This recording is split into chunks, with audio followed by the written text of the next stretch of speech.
दोस्तों, आज हम एक सीरीज़ स्टार्ट करेंगे जो कि प्राचीन भारत का इतिहास है। ये आपके सभी पीसीएस और वनडे एग्ज़ाम के लिए वेरी बेनिफिशियल रहेगी। तो without wasting time let's start. प्राचीन भारत का इतिहास, ठीक है। तो इसमें हम क्या क्या देखेंगे, देखिए जो इतिहास है, इतिहास मतलब ऐसी घटना जो घटित हो चुकी है वो क्या कहलाता है, इतिहास, ठीक है।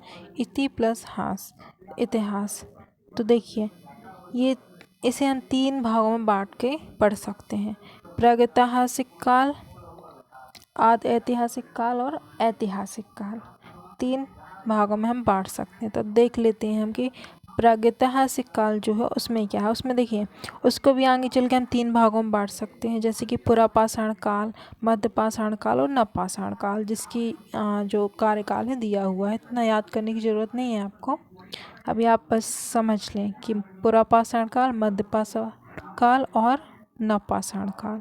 और जो आदि ऐतिहासिक काल है इसमें हम देखिए क्या क्या पढ़ेंगे, 2 चीज़ें पढ़ेंगे आदि ऐतिहासिक काल में। क्या? एक तो सिंधु सभ्यता, दूसरी वैदिक सभ्यता, ठीक है। और जो वैदिक सभ्यता वो आगे जाके फिर से और भागों में बढ़ जाती है वैदिक सभ्यता, जैसे कि ऋग्वैदिक और उत्तर वैदिक। पहले ऋग्वैदिक काल आता है, फिर आता है उत्तर वैदिक काल, है ना। और तीसरा हमने देखा था ऐतिहासिक काल। क्या देखा था? ऐतिहासिक काल। तो इसके देखिए इसके क्या क्या पार्ट हो सकते हैं वो मैं आपको बता रही हूँ। ऐतिहासिक काल में मेनली हम 3 भागों में बांट के देख सकते हैं, ठीक है। 3 भागों में बांट के देख सकते हैं। एक तो प्राचीन भारत, मध्यकालीन भारत और आधुनिक इतिहास। तो जो प्राचीन भारत है वो 600 ईसा पूर्व से 712 ईस्वी तक है, और मध्यकालीन भारत जो हम पढ़ते हैं वो 712 से 1707, जब औरंगजेब की मृत्यु हो जाती तब तक का हम मध्यकाल मानते हैं। और जो जब औरंगजेब की मृत्यु होती है 1707 में, तब से लेकर 1964 तक हम आधुनिक काल मान सकते हैं, ठीक है। तो हम इस वीडियो में हम क्या स्टार्ट कर रहे हैं, प्राचीन इतिहास पढ़ रहे हैं, ठीक है। प्राचीन इतिहास। तो देखिए प्राचीन इतिहास में आप महाजनपद काल, मगध साम्राज्य, मौर्य साम्राज्य, मौर्योत्तर काल, मौर्यों के बाद गुप्त साम्राज्य, गुप्तोत्तर काल और फिर हर्षवर्धन काल पढ़ेंगे, ठीक है। तो सबसे पहले तो हमने यहाँ पे क्या देख लेते हैं, प्राचीन भारतीय इतिहास के स्रोत। मतलब हमें प्राचीन भारत के बारे में जानकारी कहाँ से मिलती है ये देखना। देखिए स्रोत क्या क्या हो सकते हैं आपके, धार्मिक ग्रंथ हो सकते हैं, कुछ विदेशी आए थे उनकी यात्रा विवरण में उनने दिया था, ठीक है। कुछ ऐतिहासिक ग्रंथ हो सकते हैं, कुछ पुरातात्विक स्रोत हो सकते हैं। हाँ, अब हम देख लेते हैं जैसे कि धार्मिक ग्रंथ क्या क्या हो सकते हैं, ब्राह्मण साहित्य, जैसे कि ऋग्वेद, अथर्ववेद, यजुर्वेद, ब्राह्मण, आर्यन, उपनिषद, महाभारत, पुराण, रामायण, ये सारे ब्राह्मण ग्रंथ हैं, ठीक है। फिर साहित्य में जो कि साहित्य लिखे गए हैं, जैसे कि सुत्त पिटक, विनय पिटक, है ना, बुद्ध चरित्र वगैरह, ये जो लिखे गए हैं, महाभाष्य।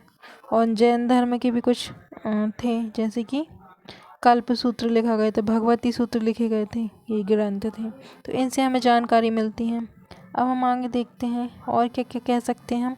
ऐतिहासिक स्रोतों के बारे में हम बात करेंगे तो देखिए राजतरंगिणी में कश्मीर का वर्णन किया गया है, जो कि कल्हण ने लिखी थी। चंद्रबरदो इन पृथ्वीराज रासो लिखी है। हर्षवर्धन, हर्षचरित्र किसने लिखी, बाणभट्ट ने, जो हर्षवर्धन के काल में थे ना। फिर मुद्राक्षर विशाखादत्त ने। अर्थशास्त्र कौटिल्य ने लिखी है, जो कि कौटिल्य कौन थे, चंद्रगुप्त मौर्य के गुरु। चाणक्य, कौटिल्य एक ही है, ठीक है। इस तरीके से ये लिखी गई हैं। तो हम देख लेते हैं आगे और क्या क्या है। देखिए विदेशियों का विवरण जैसे आपको देखना, तो हिस्टोरी का एक पुस्तक लिखी गई थी हेरोडोटस ने, जिसे इतिहास के पिता बोले जाता है, ठीक है। फिर मेगास्थनीज ने इंडिका लिखी है। ये किसके काल में आया था, चंद्रगुप्त मौर्य के काल में आया था ना, सेल्यूकस का राजदूत बन के। इस तरीके से हम पढ़ सकते हैं। कुछ यूनानी लेखक आए हैं, कुछ चीनी लेखक आए हैं, इस तरीके से। जैसे चीनी से कौन आया था, तो फाहियान आया था। फाहियान किसके टाइम पे आया था, चंद्रगुप्त द्वितीय के काल पे आया था, ठीक है। फिर हैंसोंग हर्षवर्धन के काल पे आया था। इस तरीके से कुछ है जो आपको याद रखना है। अब पुरातात्विक में हम देख लेते हैं कि लेखों, अभिलेख के अध्ययन को पुरालेखा शास्त्र कहते हैं, अर्थात पैलियोग्राफी कहते हैं, है ना। अब अभिलेख जैसे सबसे अधिक अभिलेख मैसूर संग्रहालय में है ना। ये सारी चीज़ें हैं। और सिक्के वगैरह हैं, उससे भी हमें जानकारी मिलती है। तो ये सब चीज़ें थी। ठीक है। अब कुछ अभिलेख भी लिखे गए थे प्राचीन काल में, जैसे कि जूनागढ़ का अभिलेख है, ये रुद्रदामन का संस्कृत भाषा में लिखा हुआ प्रथम अभिलेख रहा। ठीक है। फिर ऐहोल अभिलेख, प्रयाग स्तंभ अर्थात इलाहाबाद स्तंभ। ठीक है। हरिसेन द्वारा रचित प्रयाग प्रशस्ति, जिसमें समुद्रगुप्त का संधि विग्रह, इस तरीके से उल्लेख मिलता है अनेक प्राचीन राजाओं का, है ना। अब हम आगे देखेंगे जो इम्पोर्टेंट टॉपिक स्टार्ट होता है। देखिए यहाँ से हम देखते हैं प्रागैतिहासिक काल। ठीक है। प्रागैतिहासिक में हमने 3 पार्ट पढ़े थे, पुरापाषाण काल, मध्यपाषाण काल और एक नवपाषाण काल। 3 कालों में हम डिवाइड इसको कर सकते हैं। तो प्रागैतिहासिक काल वह काल था जिसमें कोई लिखित सामग्री उपलब्ध नहीं थी। ठीक है। ठीक है ना। तो इसमें देखिए ये इसकी ड्यूरेशन दी हुई है और कुछ स्थल दिए गए हैं, जैसे कि बेहमबेटिका, है ना, बेलन घाटी, थार, ये इस तरीके से ये आप पढ़ सकते हैं। प्रमुख स्थल यहाँ पे नवपाषाण काल में प्रमुख स्थल दिए गए हैं, मेहरगढ़, बुर्जहोम। नवपाषाण कालीन में मेहरगढ़ दिया है, बुर्जहोम दिया है ना, ये सब चीज़ें दी हुई हैं और इनमें क्या क्या मिला ये भी बताया है। फिर सबसे मेन इंपॉर्टेंट टॉपिक देख लेते हैं, सिंधु घाटी सभ्यता, वेरी वेरी इंपॉर्टेंट। तो देखिए सिंधु घाटी सभ्यता 2500 ईसा पूर्व से 1500 ईसा पूर्व तक रही है माना जाता है। ठीक है। देखिए सिंधु घाटी सभ्यता भारतीय सभ्यता का विकास का प्राचीनतम काल था, है ना। इसे हड़प्पा या कांस्य युगीन संस्कृति भी कहते हैं और नगरीय सभ्यता भी बोला जाता है, क्योंकि ये नगरीय सभ्यता थी। ठीक है। अब देखिए भारतीय पुरातात्विक विभाग के महानिदेशक सर जॉन मार्शल के निर्देश पर दयाराम साहनी ने हड़प्पा और रखाल दास बनर्जी ने खोज करी थी। ठीक है। हड़प्पा की कब करी थी? 1921 में पूछा जाता है। और सैंधव सभ्यता घाटी बोलते हैं इसको, कांस्य युगीन बोलते हैं क्योंकि कांस्य का उपयोग किया गया था, सिंधु घाटी के किनारे थी तो सिंधु घाटी सभ्यता बोलते हैं। ठीक है। हड़प्पा भी बोला जाता है। तो ये सारे नाम थे। तो देखिए इसमें क्या क्या इम्पोर्टेंट है वो आपको बता देती हूँ मैं। सिंधु सभ्यता जिसका विस्तार भारत और पाकिस्तान में हुआ था। ठीक है। ये लगभग त्रिभुजाकार का क्षेत्र फैला हुआ है और क्षेत्रफल की ज़रूरत नहीं है आपको, ये कहाँ से कहाँ ये देख लेंगे आप। देखिए ये जो है उत्तर में मांडा, जम्मू कश्मीर में है मांडा, वहाँ से लेके दक्षिण में दयामाबाद जो कि महाराष्ट्र में है, और यहाँ पे पूर्व में आलमगीर जो कि यूपी में है, वहाँ से लेके पश्चिम में सुतकांगीडोर तक जो कि दास नदी के किनारे है वहाँ तक फैला हुआ है। ठीक है। अब यहाँ पे कुछ स्थल मिले हैं और काल देख लेते। देखिए ठीक है काल तो उतने इम्पोर्टेंट नहीं है, बाकी आप ये देखिए हड़प्पा। ठीक है। सबसे महत्वपूर्ण नगर था हड़प्पा, है ना, पाकिस्तान में रावी नदी के किनारे पे है। इसकी खोज की थी 1921 में दयाराम साहनी ने, सबसे पहले खोज की गई थी, इसलिए हड़प्पा सभ्यता इसको बोला जाता है ना। यहाँ से क्या क्या प्राप्त हुआ? स्वास्तिक का चिन्ह प्राप्त हुआ, अन्नागार प्राप्त हुए हैं, पक्की ईंटों के जो है चबूतरे प्राप्त हुए हैं, है ना, देखने को मिलते हैं मतलब, और 2 कमरे वाले बैरक मिले हैं, है ना, एक श्रृंगी पशु भी मिला है मोहरों पे। तो उस तरीके से समझ में आता है कि ऐसे कुछ हुए होंगे उस टाइम पे पशु वगैरह, है ना। ये यहाँ पे सभी दे दिए कि कब कब खोजे गए, किस किस के द्वारा खोजे गए हैं, ये लिस्ट दी है। फिर मोहनजोदड़ो, मोहनजोदड़ो का मतलब होता है मृतकों का टीला। ठीक है। मृतकों का टीला, है ना। तो इसमें क्या क्या है देखिए, एक मोहर मूली है जिसमें एक पुरुष देवता है ना, उसके सिर पर 3 सींग हैं। फिर भैंस, हिरण, गैंडा, हाथी, बाघ, ये सारी चीज़ों के अवशेष मिले हुए हैं। फिर विशाल स्नानागार मिले हुए हैं, कुबड़ वाला बैल मिला है, कांसे की नर्तकी, सूती वस्त्र के साक्ष्य मिले हैं, घोड़े का अस्तित्व भी मिला है इसमें। फिर आते हैं हम कालीबंगा पे। कालीबंगा अर्थात काले रंग की चूड़ियाँ। ठीक है। तो कालीबंगा से सबसे पहले तो जुते हुए खेत मिले आपको, है ना, कब्रिस्तान अर्थात समाधान मिले हैं, जल निकास प्रणाली का अभाव रहा है, ये आप याद रखेंगे। ठीक है। फिर अलंकृत और ईंटें और अग्निकुंड भी मिले हैं यहाँ से कालीबंगा से, है ना। इसे लघु हड़प्पा या मोहनजोदड़ो भी बोलते हैं। लघु किसको? लोथल को, जो कि कहाँ पे है? बंदरगाह में, बंदरगाह नगर लोथल, ठीक है, गुजरात में है।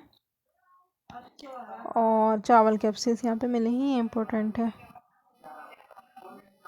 फिर चंदूरदुर्ग, चंदूरदुर्ग में सैंधव संस्कृति के बाद झूकर और जहांगीर संस्कृति का विकास हुआ था चंदूरदुर्ग में, ठीक है।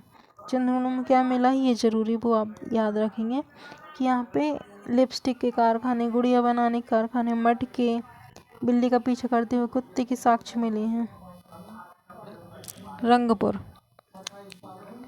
रंगपुर कहाँ? गुजरात के मादा नदी के किनारे, ठीक है। धान के भूसा के साक्ष्य मिले। धौलावीरा, धौलावीरा इम्पोर्टेंट है, जो कि सबसे बड़ा हड़प्पाकालीन स्थल है। विश्व धरोहर सूची में 2021 में इसको शामिल कर लिया गया है। फिर सिंधु घाटी सभ्यता के कुछ तथ्य थे कि देखिए, कांस्य युग बोला जाता था, मतलब कांस्य का सर्वाधिक उपयोग होता था, लोहे का कोई ज्ञान नहीं था, ठीक है। घोड़े के हड्डियों के साक्ष्य प्राप्त हुए हैं, लेकिन बोला जाता है कि घोड़े से परिचित नहीं थे। और क्या बोला जाता है कि लिंग मूर्ति पूजक करते थे सैंधववासी, किंतु प्रकृति पूजक भी थे, ठीक है। मोहनजोदड़ो के निवासी भूमध्य सागरीय प्रजाति के माने जाते हैं। फिर और क्या बोल रहा है, उनके बर्तन गुलाब या लाल रंग के थे शायद, ये संभावनाएं बताई जाती हैं, ठीक है। फिर टेराकोटा अर्थात आग में पकी हुई मिट्टी के बर्तनों को टेराकोटा कहते थे। बैलगाड़ी का यातायात के लिए उपयोग करते थे, ये सब चीज़ें हैं ना। अब आप यहाँ पे इनका आर्थिक, सामाजिक, राजनीतिक, धार्मिक और व्यापार वाला जीवन मतलब कंपैरिजन कर सकते हैं कि कैसी थी एक्चुअल में सिंधु सभ्यता। तो देखिए, अगर हम सामाजिक जीवन देखते हैं सिंधु घाटी सभ्यता का, देखिए ये मात्र सत्तात्मक थी, ठीक है। शांति प्रिय थे, सर्वाहारी समाज थी, मनोरंजन के लिए पासा, पशुओं की लड़ाई, नृत्य, ये उपयोग करते थे इन लोग। फिर आर्थिक जीवन में कृषि, पशुपालन भी करते थे ये, है ना, क्योंकि जोते हुए साक्ष्य मिले हमें कालीबंगा से। गेहूँ जौ के साक्ष्य भी मिले हैं वनावली से, जो कि हरियाणा में है ना। कपास उत्पादन का श्रेय इनको जाता है। फिर राजनीतिक में देखें हम तो राजनीति का अभाव था, ये बोल रहे हैं। पुरोहितों द्वारा शासन व्यवस्था नहीं थी, क्योंकि कहीं पर भी मंदिर के साक्ष्य नहीं मिले हैं, ठीक है, मतलब मंदिर नहीं मिले हैं, सिंपल सी बात है। बड़े वर्गों के हाथों में होता था। फिर यहाँ पे हम धार्मिक जीवन देखते हैं तो माता देवी की मूर्ति मिली है, पशुपति शिव की मुहर मिली है, ठीक है। माता देवी की उपासना प्रिय है। फिर और क्या बोल सकते हैं, धरती की पूजा की जाती थी, कुबड़ वाले बैल के साक्ष्य मिले हैं। व्यापार में देखें तो सूती वस्त्रों का मतलब मिला है, ठीक है, सूती वस्त्रों के अवशेष मिले हैं। चंदूड़ और लोथल, जो कि बंदरगाह था लोथल, है ना, तो विनिमय व्यापार वस्तु विनिमय आधारित थी। फिर विदेशी व्यापार इराक, ईरान, बहरीन, मिस्र से आदि से होता रहा होगा, ये सब चीज़ें थी, ठीक है। अब देखिए, सिंधु सभ्यता में आयात की जाने वाली वस्तुएं, ये सब कुछ दी, इतना इम्पोर्टेंट नहीं, आप इसमें देखेंगे तो ये देख लीजिए सिंधु सभ्यता का जो विस्तार था कहाँ से कहाँ तक था। ये जम्मू कश्मीर में मांडा है ना, एक मिनट, देखिए ये जम्मू कश्मीर में मांडा है ना। यहाँ पे सुत कांगडोर है पाकिस्तान में, आलमगीरपुर यहाँ पे यूपी में होगा, ठीक है। और यहाँ पे लास्ट में दैमाबाद है महाराष्ट्र में, यहाँ तक ये फैला हुआ था।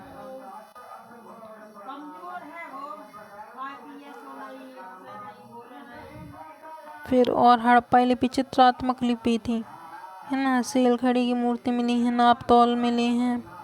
फिर सैंधव सभ्यता का अंत कैसे हुआ है, तो देखिए कई बोलते भूकंप, कोई बोलता प्राकृतिक आपदा, तो कई बोलते हैं आर्यों का आक्रमण, ये सब के अलग अलग हैं, ठीक है। कुछ बोलते सूखा, तो कुछ बोलते हैं कि बाढ़ आ गई थी, तो इसलिए सब कुछ अलग अलग है। यहाँ पे देखिए इम्पोर्टेंट पॉइंट है, अलेक्जेंडर कनिंघम को भारतीय पुरातत्व का जनक बोला जाता है, ठीक है, याद रखेंगे इसको। अब देखिए वैदिक काल आ गया। ठीक है, आपको ये क्लास कैसी लगी? अगर अच्छी लगी है तो प्लीज़ मुझे बताइए, so I can be continue this class. So thank you very much.